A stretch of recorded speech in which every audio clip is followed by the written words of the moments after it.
Mi mejor amiga se casó y se mudó lejos hace 15 años. Durante un viaje, aproveché para visitarla. Me recibió con sus 4 hijos en brazos y un rostro rebosante de felicidad. Al día siguiente, su hijo mayor me metió una nota en la mano sin que nadie lo viera. Tita, por favor, llévate a mi mamá. Este año cumplo 38 y sigo soltera. Mi trabajo como jefa de recursos humanos, en una empresa textil en mi Andalucía natal, aunque ajetreado, me proporciona una vida estable e independiente. Recientemente, la empresa nos dio unos días de permiso tras una larga temporada de horas extras, así que decidí hacer la maleta y volar a Madrid. El objetivo principal de mi viaje era visitar a Nerea, mi amiga del alma desde aquellos días en que llevábamos trenzas de niña y jugábamos bajo la lluvia y en los charcos en nuestro pueblo. Nerea se casó hace 15 años. Su marido, Félix, es un exitoso hombre de negocios originario del norte de España. Creo que director ejecutivo en una multinacional extranjera. Desde que Nerea se fue a la capital para casarse, nuestras vidas tomaron rumbos completamente distintos. Yo elegí estudiar, labrarme una carrera, y mis relaciones amorosas no llegaron a buen puerto. Nerea, en cambio, se retiró para ser el pilar de su familia, dando a luz a 4 hijos seguidos.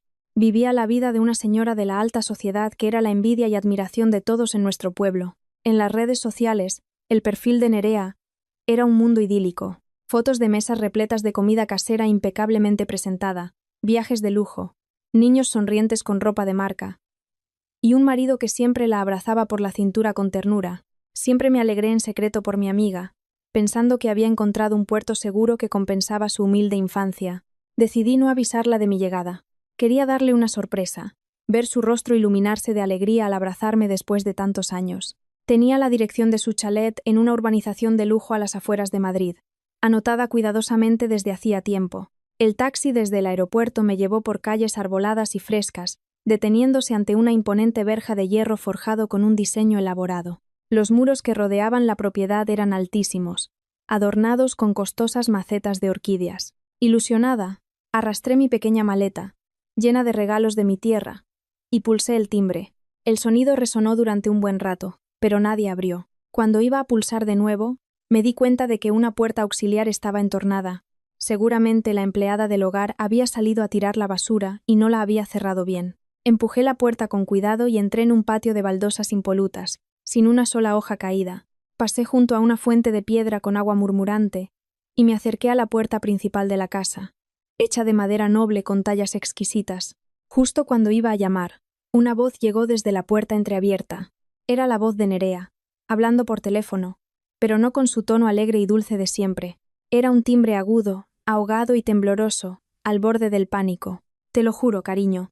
No tenía ni idea de que Alba venía. Me has llamado tú al verla por la cámara de la entrada. Yo no sabía nada. Créeme, por favor, jamás la habría llamado yo. Saldré ahora mismo a decirle que se vaya. No te enfades, por favor. ¿Qué te apetece para cenar esta noche? Te prepararé lo que más te guste. Te lo suplico. Mi mano, a punto de golpear la madera, se quedó suspendida en el aire. Me quedé petrificada. Las palabras de Nerea resonaban en mis oídos con una claridad brutal. ¿Por qué tenía que jurar? ¿Por qué mi visita le provocaba tal pavor? En esa breve conversación, percibí adulación, sumisión y el miedo instintivo de un subordinado, intentando calmar la ira de un superior que vigilaba la casa a distancia. De repente, el corazón me empezó a latir con fuerza. La imagen de la familia feliz de las redes sociales se resquebrajó ante mis ojos. Respiré hondo, tratando de mantener la calma. Retrocedí unos pasos y pisé fuerte el suelo de piedra a propósito, llamando en voz alta y en tono de broma, como si no hubiera oído nada.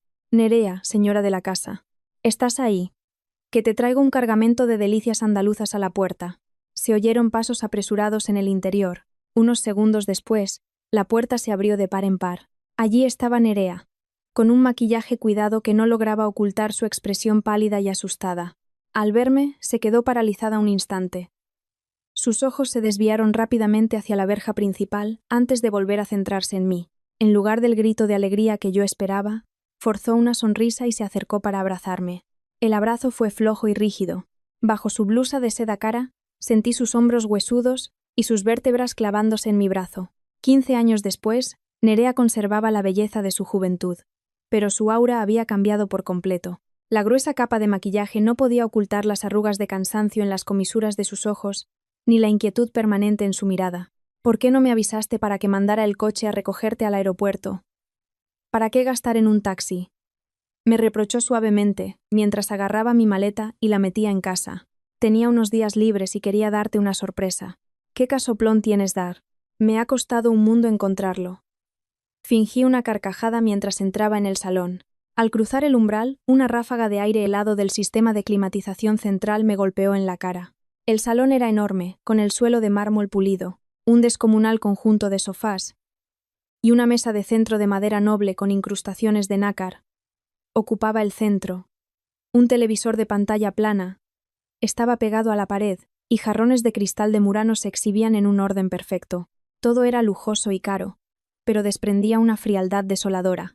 Parecía el vestíbulo de un hotel de 5 estrellas, no el cálido refugio de un hogar con 4 niños. No había ni un juguete tirado por el suelo, ni un arañazo en la mesa. Cada objeto ocupaba su lugar asignado de forma forzosa. Desde la escalera, los 4 niños bajaron en fila india. El primero era Adrián, el mayor, de 11 años. Le seguía Valeria, de 8. Y por último, los gemelos de 5 años, Rubén y Marcos. Llevaban pijamas de algodón limpios y estaban perfectamente peinados. Saludad a la tita Alba. Niños, dijo Nerea, con un tono algo severo.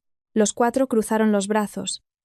Hicieron una reverencia con un ángulo perfecto y dijeron al unísono, como un coro programado: Buenas tardes, tita Alba. Sonreí y me acerqué para acariciar la cabeza de Adrián, pero el niño se encogió al instante y dio un paso atrás con una mirada llena de recelo.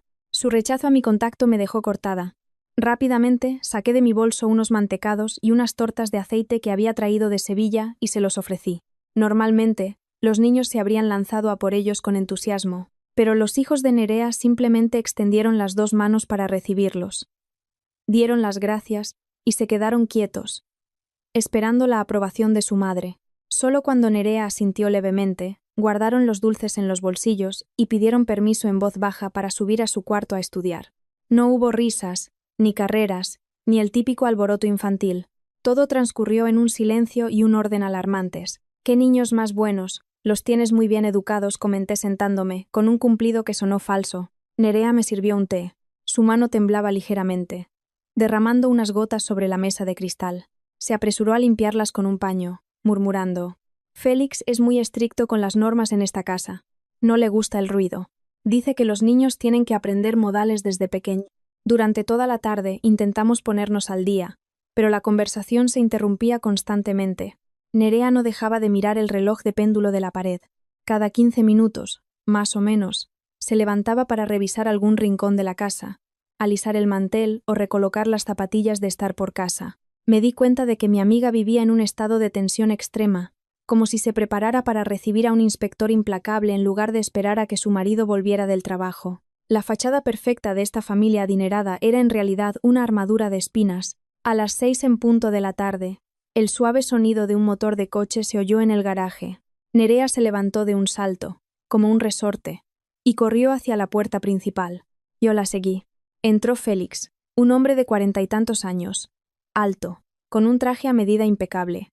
Llevaba el pelo engominado hacia atrás y un maletín de cuero negro en la mano. A primera vista, Félix era el prototipo de caballero exitoso y elegante que cualquier mujer desearía. Nerea le quitó el maletín de la mano y se agachó para colocarle las zapatillas de estar por casa a sus pies. Félix se las puso.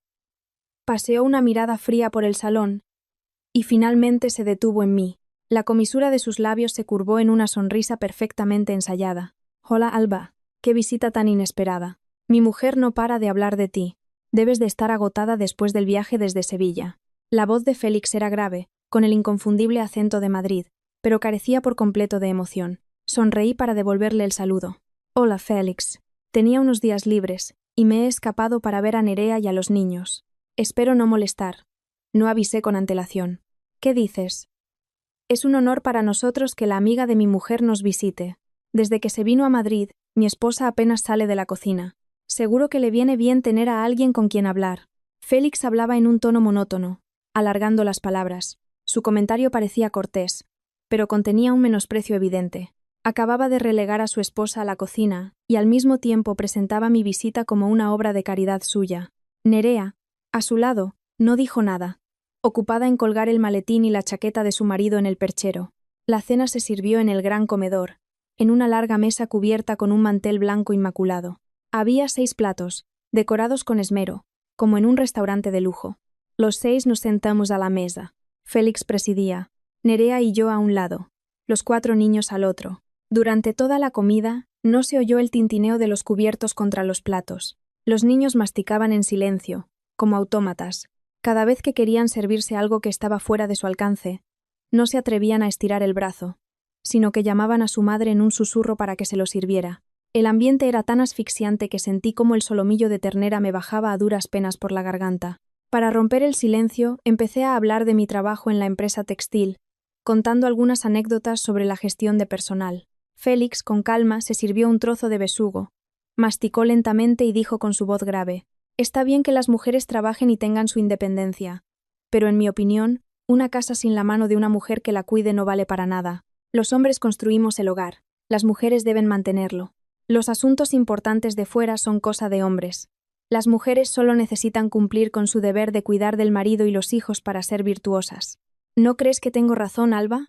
Dejé los cubiertos sobre el plato. Sus palabras, aunque pronunciadas en voz baja, eran un sermón dogmático e impositivo. Estaba usando la vida de Nerea como el estándar de lo correcto, y de paso, menospreciando mi vida de mujer soltera y trabajadora. «Pues yo pienso de otra manera, Félix. Cada uno elige su camino. Las mujeres con independencia económica tienen más peso en las decisiones familiares. Nerea era la más lista de la promoción. Si hubiera seguido trabajando, hoy sería una directiva importante», respondí con calma. Justo cuando terminé de hablar, la atmósfera del comedor se congeló. Vi que Adrián levantaba la vista hacia su padre, aterrorizado, apretando la cuchara con fuerza. Nerea, a mi lado, palideció y rápidamente puso un trozo de carne en el plato de su marido, interrumpiendo con voz atropellada: «Alba no está casada, por eso tiene esas ideas tan modernas, cariño. Para mí, cuidar de ti y de los niños es la mayor felicidad. Tener la cena lista y la casa en orden para cuando vuelves, no pido nada más». Félix la miró de reojo, con una mirada afilada como un cuchillo, pero la sonrisa no se borró de sus labios. Asintió: «Me alegra que mi esposa sea tan sensata. El orden en la familia trae la paz al hogar. Come, Alba, come. Todo esto lo ha preparado mi mujer con sus propias manos desde esta tarde». La cena terminó en un ambiente de tensión contenida. En cuanto acabó, Félix se levantó y subió a su despacho. Inmediatamente, los niños soltaron un suspiro de alivio y sus hombros se relajaron visiblemente. Nerea empezó a recoger los platos con una eficiencia y una resignación que me partieron el corazón. A la mañana siguiente, me despertó el canto de los pájaros en el jardín. Miré el reloj, poco más de las 6. Me levanté y abrí la puerta de mi habitación en el segundo piso para mirar hacia el salón. La casa estaba en un silencio sepulcral. Bajé sigilosamente hacia la cocina. A través de la puerta de cristal, vi que Nerea ya estaba levantada. Llevaba un delantal impecable y el pelo recogido en un moño alto mientras preparaba el desayuno a toda prisa. El desayuno no era una simple tostada o un bollo comprado en la panadería de la esquina, como en una familia normal. Sobre la encimera había cuencos de fruta fresca cortada milimétricamente, una tortilla española perfecta y zumo de naranja recién exprimido. Al lado, una cafetera de última generación funcionaba sin cesar. Nerea cogió un vaso de cristal con marcas de medición y vertió el zumo de naranja con sumo cuidado hasta la marca de 250 mililitros, ni una gota más ni una menos. Luego, con una espumadera, retiró meticulosamente hasta la última impureza de la superficie del café de Félix. Cada uno de sus movimientos era preciso, mecánico y de una cautela exagerada. Cuando terminó con la comida, se quitó el delantal y fue a un cuarto contiguo. La seguí en silencio. Dentro, Nerea estaba planchando al vapor, alisando cada pliegue de una camisa azul claro de su marido. Revisó cada botón y se aseguró de que los puños estuvieran impolutos antes de colgarla en una percha y sacarla. La vida de Nerea era como la de una empleada de un hotel de lujo, obligada a seguir unos estándares estrictos impuestos por el gerente. A las 7 en punto, Félix bajó. Iba perfectamente vestido y olía a una costosa colonia masculina. Los niños ya estaban sentados a la mesa con sus uniformes impecables. El desayuno fue una repetición del guión de la noche anterior, silencioso, rápido y tenso. Al terminar, Félix se levantó para irse. Cogió su maletín y se giró hacia su mujer. «Hoy tengo una reunión importante.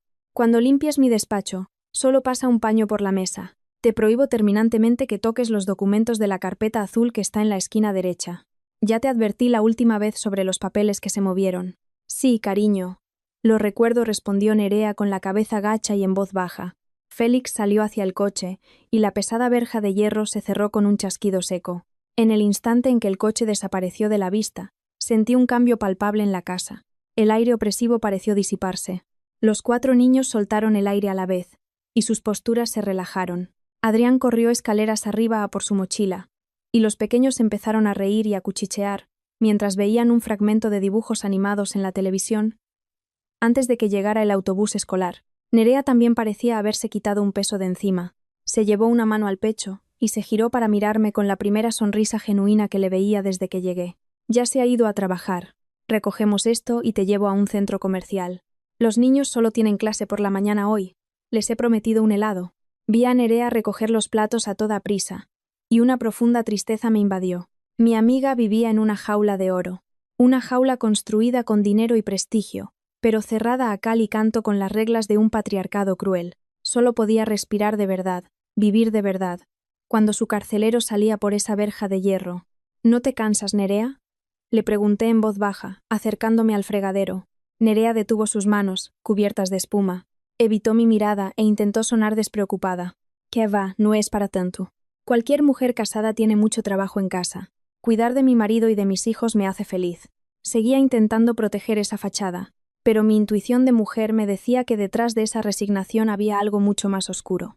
Sobre las 3 de la tarde, el autobús escolar dejó a los 4 niños en casa. Entraron corriendo en el salón con una emoción poco habitual en sus rostros. Nerea se había puesto un elegante vestido de color beige y llevaba un bolso de marca, lista para llevarnos al centro comercial. Era un privilegio que los niños solo disfrutaban cuando su padre estaba de viaje o no volvía hasta tarde. El centro comercial más grande de Madrid estaba a unos 30 minutos en coche. El ambiente allí era bullicioso y animado, en total contraste con la frialdad de la casa de Nerea. Los niños correteaban alrededor de una fuente, mirando con anhelo los globos de colores y la zona de juegos iluminada. Pero lo que me sorprendió fue que no pidieron absolutamente nada. A diferencia de otros niños de familias acomodadas que suelen ser caprichosos, los hijos de Nerea caminaban pegados a su madre, limitándose a mirar sin atreverse a pedir. Adrián se detuvo ante el escaparate de una juguetería, con la mirada fija en un robot de última generación. Tragó saliva, levantó la mano para tocar el cristal, pero la retiró de golpe y agachó la cabeza, siguiendo a su madre a toda prisa. Me dio tanta pena que estuve a punto de entrar a comprárselo. Pero Nerea me detuvo. «No le compres nada, Alba. Ya tiene demasiados juguetes en casa.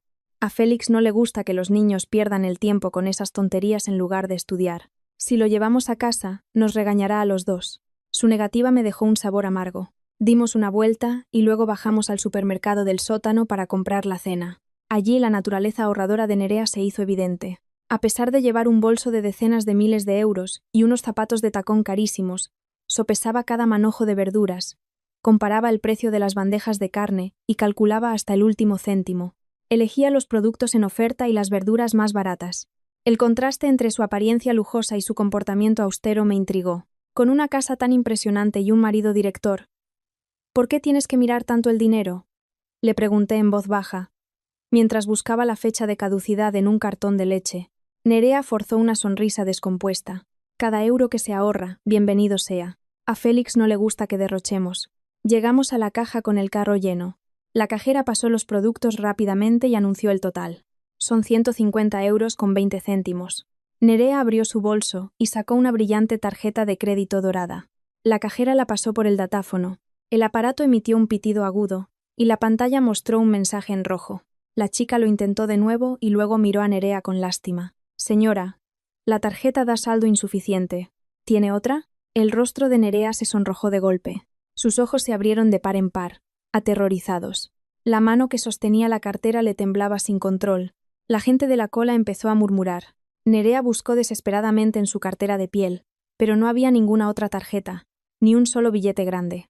Empezó a rebuscar en el fondo del bolso, sacando billetes arrugados de 20, 10 e incluso 5 euros, cuidadosamente alisados y escondidos. Contó apresuradamente el dinero, murmurando avergonzada.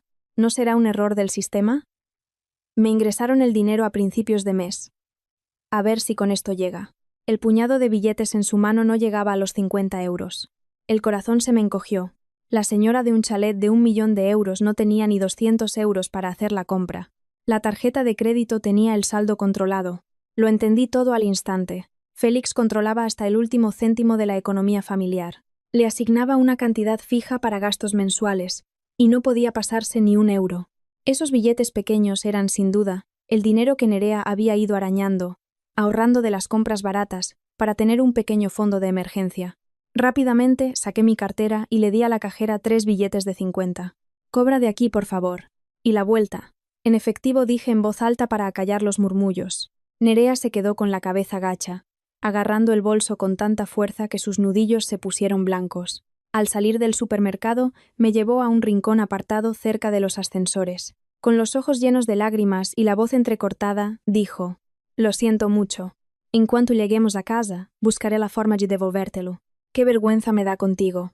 Le cogí las manos heladas y negué con la cabeza. «No me debes nada. Pero Nerea, dime la verdad. ¿No tienes tu propia cuenta bancaria?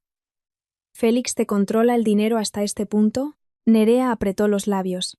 Las lágrimas rodaron por sus mejillas, emborronando su maquillaje. No asintió ni negó. Simplemente se dio la vuelta y caminó rápidamente hacia el aparcamiento. Su silencio era la respuesta más clara a una de las oscuras verdades de su matrimonio aparentemente perfecto. Esa noche, Félix llamó para decir que tenía una cena de negocios y que volvería tarde. La casa entera pareció soltar un suspiro de alivio. La cena fue mucho más relajada. Después de comer, los niños se fueron a jugar a su cuarto. En la cocina solo quedamos Nerea y yo. A diferencia de otras veces, esa noche se puso a fregar los platos a mano en lugar de usar el lavavajillas. Dijo que le apetecía moverse un poco. Me puse a su lado a secar. Mientras lo hacíamos, recordamos viejos tiempos de nuestro pueblo. Al estirarse para colocar un plato grande en el escurridor, la manga ancha de su blusa de seda se deslizó, revelando una gran zona de piel en su antebrazo izquierdo. Lo que vi fue un enorme moratón, de un color negro violáceo, del tamaño de la palma de una mano. Los bordes amarillentos indicaban que la herida tenía ya varios días. La marca destacaba brutalmente sobre su piel pálida. El corazón me dio un vuelco. La agarré de la muñeca y tiré de su brazo bajo la luz fluorescente de la cocina. «¿Qué te ha pasado aquí, Nerea? ¿Quién te ha hecho esto?», exclamé, con la voz cargada de alarma e ira. Nerea se sobresaltó. Retiró el brazo bruscamente y se bajó la manga para cubrir la marca. Su rostro se volvió ceniciento y evitó mi mirada. «No es nada. El otro día, limpiando el trastero, me resbalé y me di un golpe con el borde de una estantería. En unos días se pasará», lo explicó con una voz monótona, intentando parecer tranquila. Sabía que mentía.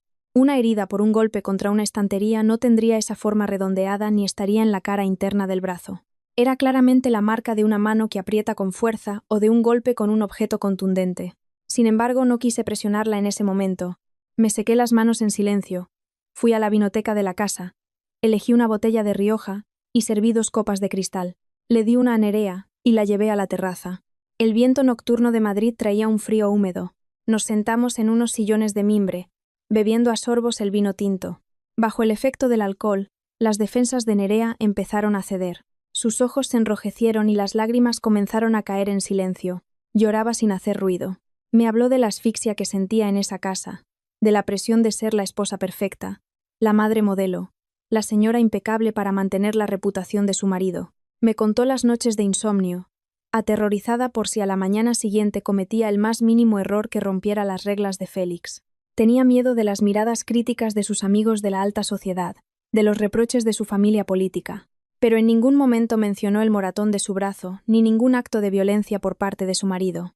Prefería culparse a sí misma, decir que era torpe, que no era lo suficientemente buena, antes que destruir la imagen de su familia perfecta. La abracé por sus hombros delgados, con el corazón roto, sin poder hacer más que consolarla en silencio. Al día siguiente, la tensión volvió a la casa desde primera hora. Félix anunció que sus padres vendrían a cenar. Nerea pasó todo el día de un lado a otro sin descanso. Fue al mercado a comprar el marisco más caro, preparó una sopa de bogavante y centollo al vapor, y limpió la casa hasta que el suelo brillaba como un espejo. A las 7 de la tarde, un coche de lujo se detuvo en la puerta. Los suegros de Nerea entraron con el aire altivo y autoritario de quienes ostentan poder y dinero. El suegro, vestido con un traje de lino, se apoyaba en un bastón de madera noble, y tenía una expresión severa. La suegra llevaba un collar de perlas y recorría cada rincón del salón con una mirada afilada, como si buscara una mota de polvo. La cena se sirvió rápidamente. 6 adultos y 4 niños a la mesa. La atmósfera se volvió aún más pesada y sofocante que de costumbre. En la mesa, el suegro y Félix hablaban de proyectos inmobiliarios millonarios y de las fluctuaciones de la bolsa. Usaban una jerga económica que excluía por completo a las mujeres, tratándonos como si no existiéramos. Nerea se limitaba a servir comida a todo el mundo, vigilando los platos de sus suegros para rellenarlos en cuanto se vaciaban. La suegra soltaba de vez en cuando comentarios hirientes sobre la comida, que si la sopa estaba sosa, que si al centollo le faltaba sabor.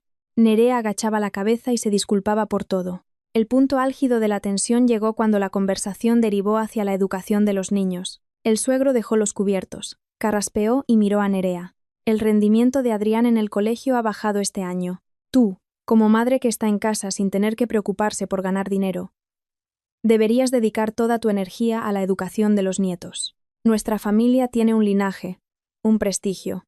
No podemos permitir que los descendientes sean mediocres. La gente podría pensar que, como su madre viene de provincias, tiene un nivel bajo y no sabe educar a sus hijos. Sus palabras fueron como una bofetada en la cara de Nerea. Agachó la cabeza, apretando las manos bajo la mesa hasta que los nudillos se le pusieron blancos. No pude soportarlo más. El orgullo de ser andaluza, mezclado con la indignación por el desprecio que esa familia mostraba hacia mi amiga, me hizo reaccionar. Levanté mi copa de agua, bebí un sorbo y miré directamente al suegro con una sonrisa serena. Con su permiso, señor, me gustaría decir algo. En mi tierra, ser de pueblo o de ciudad no define el valor de una persona. Nerea sacaba las mejores notas de la provincia, se licenció en la universidad con matrícula de honor. Si sacrificó su carrera fue por amor a su marido y a sus hijos, para cuidar de su familia. Creo que una mujer que renuncia a un futuro brillante para atender de forma tan impecable un hogar como este merece respeto, no que se critique su origen. Un silencio sepulcral se apoderó de la mesa. La suegra me miró con los ojos como platos. Félix dejó de masticar, con el rostro ensombrecido y las venas de las sienes marcadas. El suegro, furioso, golpeó la mesa con los cubiertos. Estuvo a punto de gritarme, pero se contuvo por mi presencia. La cena terminó abruptamente en un ambiente de extrema incomodidad. Nerea recogió los platos mientras las lágrimas le caían sin cesar. Mi pequeño acto de defensa había encendido la mecha de una furia devastadora. Esa noche, después de que los suegros se fueran, me quedé en mi habitación del segundo piso sin poder pegar ojo. Cerca de la 1 de la madrugada, desde el dormitorio principal al final del pasillo, llegaron unos sonidos aterradores. Los insultos de Félix se oían con total claridad. La llamaba de todo, culpándola por no haber sabido educar a su amiga, por haber permitido que yo le diera lecciones a sus padres. Entre los gritos, se oía el estruendo de cristales rompiéndose y golpes secos contra la pared. También oía los sollozos ahogados y las súplicas de Nerea. Sentí que el corazón se me encogía. Me levanté de la cama, dispuesta a ir a su puerta y detenerlo, pero mis piernas no respondieron. Si intervenía, podría empeorar las cosas. Podría pegarle aún más fuerte para demostrar su poder. No me quedó más remedio que apoyarme en mi puerta, impotente, llorando por mi amiga. A la mañana siguiente, todo parecía haber vuelto a la normalidad, como si la tormenta de la noche anterior nunca hubiera existido. Félix se fue a trabajar con su traje impecable y su habitual expresión fría y arrogante. Nerea preparaba el desayuno en la cocina, con el cuello alto de su camisa ocultando los nuevos moratones en su clavícula. Se movía con más lentitud y dificultad que otros días. Los 4 niños desayunaron en silencio y cogieron sus mochilas para ir al autobús escolar. Pero mientras Nerea se daba la vuelta para coger más leche de la nevera, Adrián se quedó atrás un momento. El niño de 11 años miró a su alrededor para asegurarse de que nadie le veía, y rápido como un rayo, corrió hacia mí. Sin decir una palabra, me apretó en la mano un trozo de papel arrugado y volvió corriendo hacia la puerta con sus hermanos. Su manita estaba helada y temblaba. Me quedé inmóvil y abrí el papel. Sobre la hoja de cuaderno, unas letras torpes escritas con bolígrafo azul, temblorosas y emborronadas por las lágrimas, decían una frase corta pero con el peso de una tonelada, que se clavó en mi mente. Tita, por favor, llévate a mi mamá, papá le pega mucho. Me quedé mirando fijamente las palabras. ¿Cuántas veces habría presenciado ese niño de 11 años esa violencia brutal para lanzar una petición de ayuda tan desesperada a una desconocida? Los niños no mienten, especialmente cuando viven aterrorizados. Ese trozo de papel era la prueba irrefutable que destrozaba por completo la fachada de lujo y felicidad que Félix y su familia habían construido durante 15 años. Aquello no era un hogar. Era un infierno en la tierra que mantenía prisioneros a Nerea y a sus 4 hijos. Guardé la nota de Adrián en el bolsillo. La rabia y la compasión me desbordaron, y ya no pude seguir fingiendo calma ni un segundo más. Esperé a que el autobús escolar desapareciera, y entré directamente en la cocina. Agarré a Nerea por la muñeca, y la arrastré hasta el pequeño lavadero, un cuarto discreto y sin cámaras de seguridad. Nerea, desconcertada y asustada, intentó soltarse, pero la sujeté con fuerza. Cerré la puerta de un portazo, saqué la nota arrugada del bolsillo y se la puse delante de la cara. Lee esto, Nerea. Lee lo que ha escrito tu hijo. ¿Hasta cuándo vas a mentirme? ¿Hasta cuándo vas a ocultar este infierno? Dije, recalcando cada palabra. Con los ojos llenos de lágrimas, Nerea miró las letras torpes de su hijo.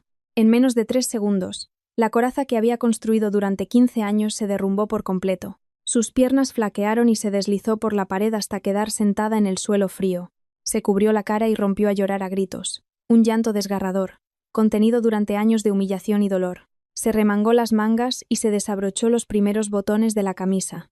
Ante mis ojos apareció un cuerpo cubierto de cicatrices, nuevas y antiguas, y de moratones que se extendían desde los hombros hasta las costillas. Era el testimonio más cruel de las palizas salvajes de ese hombre que se hacía llamar su marido. Estoy sufriendo mucho, Alba. Es un monstruo. Me pega porque la sopa está salada, porque una camisa no está bien planchada, porque me río con el repartidor. Llevo 15 años viviendo peor que un perro en esta casa, confesó, sollozando, con la cabeza hundida entre las rodillas. ¿Por qué no te divorcias? ¿Por qué dejas que te maltrate física y psicológicamente? ¿Y tus hijos? ¿Quieres que crezcan y se conviertan en enfermos como su padre? Me senté a su lado, abrazando sus hombros temblorosos. Nerea levantó su rostro bañado en lágrimas, con una mirada de absoluta desesperación e impotencia. ¿Crees que no he querido escapar? He pensado en la muerte para liberarme. Pero si yo me voy, ¿quién protege a los niños? No tengo salida. En 15 años no he trabajado. No tengo ni un euro de ingresos. Todas las propiedades, la casa, los coches, las acciones de la empresa, están a nombre de Félix y de sus padres. Él controla cada céntimo que gasto. Si pido el divorcio, contratará a los mejores abogados y me quitará la custodia de los niños. Soy insolvente. Me echará a la calle con una mano delante y otra detrás, y me impedirá ver a mis hijos. No podría vivir sin ellos. Escuché sus palabras. Rota de dolor. Ese maltratador era demasiado astuto. No solo usaba la violencia física, sino también el control económico para aprisionarla.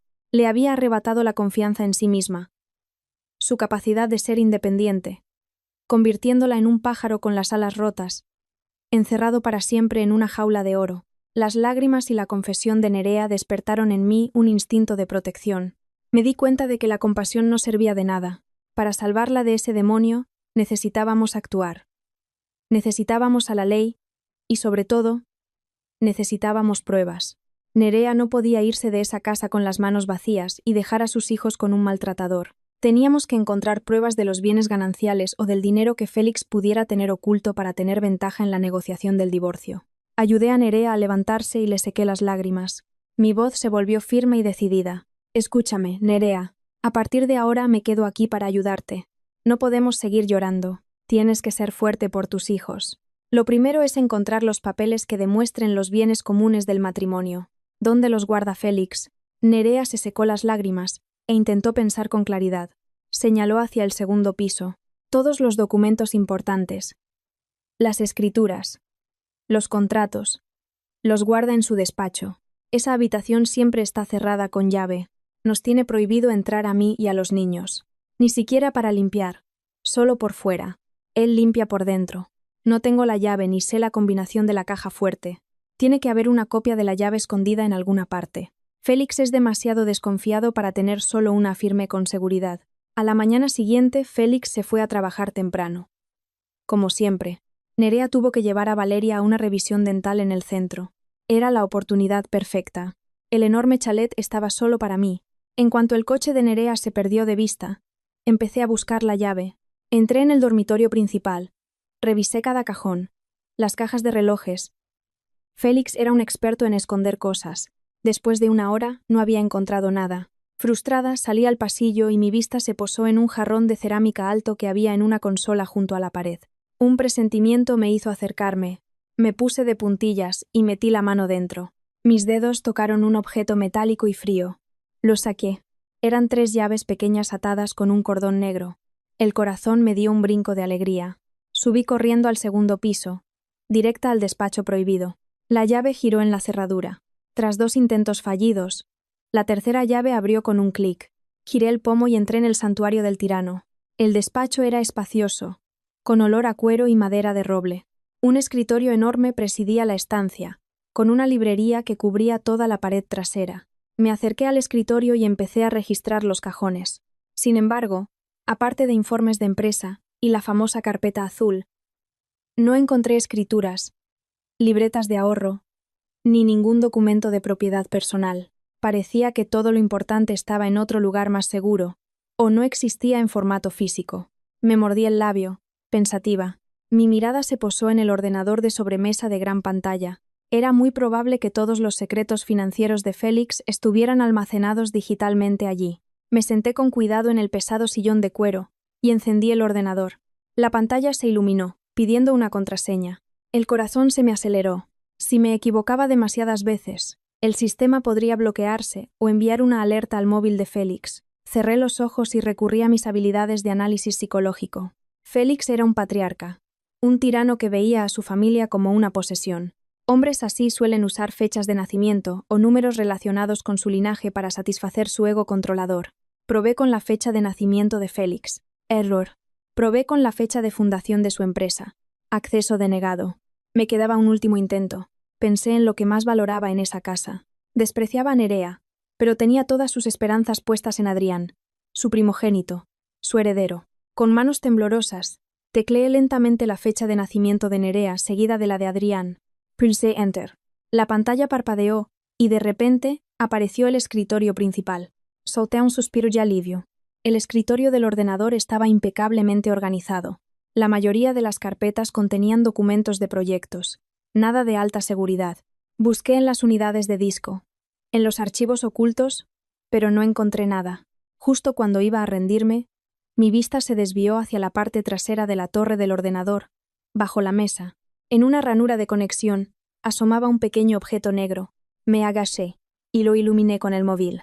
Era un diminuto pendrive USB, camuflado para que pareciera parte de la carcasa. Lo saqué y lo conecté a un puerto frontal.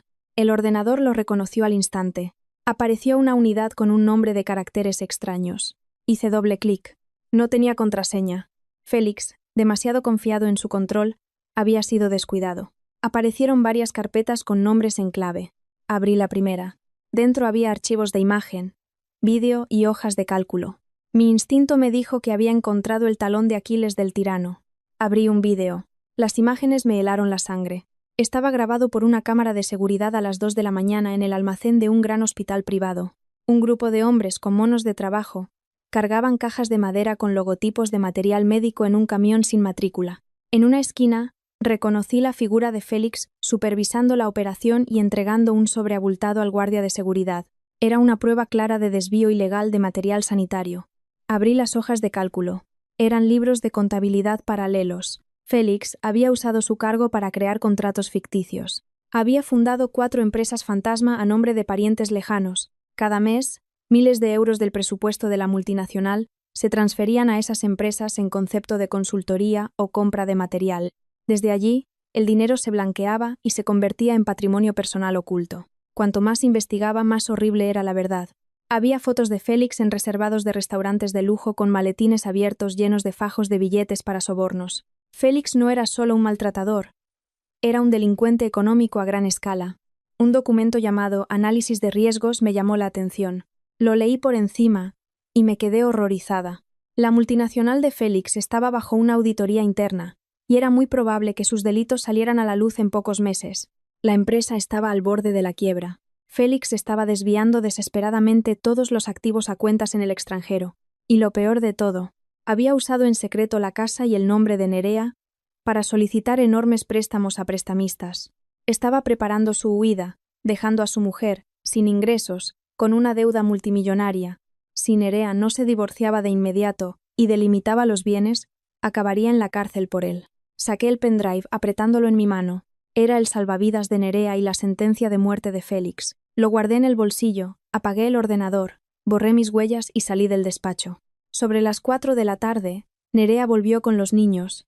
Justo cuando entraba, la aparté para contarle lo que había descubierto. Pero antes de que pudiera hablar, el rugido de un motor sonó en la entrada.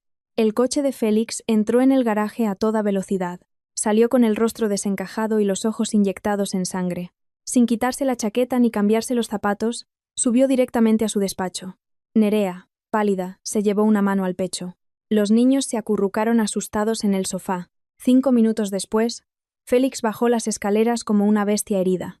En la mano llevaba la carpeta azul que me había advertido que no tocara. Sus ojos enrojecidos se clavaron en Nerea. ¿Quién ha entrado en mi despacho? Os prohibí entrar. Zorra, ¿qué coño estabas buscando? Rugió. Se había dado cuenta del mínimo desplazamiento de la carpeta. Supe que había cometido un error. Nerea, aterrorizada, retrocedió negándolo todo. Chijuru que no sé nada. He estado todo el día con la niña en el médico. No he entrado en tu despacho. Félix la ignoró. Se abalanzó sobre ella. La agarró del pelo y tiró de ella hacia atrás. Nerea gritó de dolor y cayó al suelo de mármol. Él levantó el brazo, dispuesto a abofetearla. Los niños empezaron a chillar. Justo cuando su mano iba a caer, una pequeña figura salió disparada. Adrián, el niño de 11 años, siempre tímido y asustadizo, se lanzó con todas sus fuerzas. Se interpuso entre su padre y su madre, con los brazos extendidos, con los ojos cerrados y el rostro bañado en lágrimas. Gritó con una determinación increíble: «Papá, no le pegues más. Para, por favor». Félix se detuvo en seco, sorprendido por la reacción de su hijo. Su mano quedó suspendida en el aire. La valentía de ese niño rompió mi último límite de contención. Me acerqué, aparté de un manotazo la mano de Félix del pelo de Nerea y me interpuse entre ellos. Lo miré directamente a los ojos. Mis años como jefa de personal me habían dado un temple de acero. No le tenía miedo. Suéltala. Un hombre hecho y derecho maltratando a su mujer y a sus hijos delante de una extraña. ¿No te da vergüenza?, dije, con voz cortante. Félix soltó una carcajada de desprecio y me empujó. Alba, no te metas en mis asuntos familiares. ¿Quién te crees que eres? Una solterona de pueblo, que viene a darme lecciones. No me obligues a echarte de mi casa a la fuerza. Me mantuve firme. Sabía que tenía su punto débil. Sonreí y bajé la voz, pero con un tono acerado. Puedes echarme si quieres, pero antes, deberías comprobar si has guardado bien los vídeos del desvío de material médico del hospital, ver cómo van tus empresas fantasma a nombre de tus parientes. Y no olvidemos los maletines de dinero para sobornos. ¿Creías que podías ocultarlo para siempre? Su rostro arrogante se transformó. La sonrisa se desvaneció y su piel pasó del rojo al blanco ceniza. Sus ojos se abrieron de par en par, llenos de pánico. Retrocedió un paso, balbuceando. Tú no puedes saber eso. ¿De dónde sacas esas mentiras? No tengo por qué darte explicaciones, pero que sepas que no soy tan estúpida como para ir de farol. Todos esos datos tan interesantes ya están copiados y programados para enviarse automáticamente a la Unidad de Delincuencia Económica y Fiscal y a un prestigioso bufete de abogados. Si en las próximas 24 horas no cancelo la orden, o si a Nerea, a sus hijos o a mí nos pasa algo, todos tus secretos saldrán a la luz. Atrévete a tocarme. Y prepárate para ir a la cárcel. Lancé el golpe final. Félix estaba derrotado. Su instinto de criminal le decía que yo tenía su vida en mis manos. Me miró con odio, apretando los puños, pero no se atrevió a dar un paso más. Sabía que había perdido.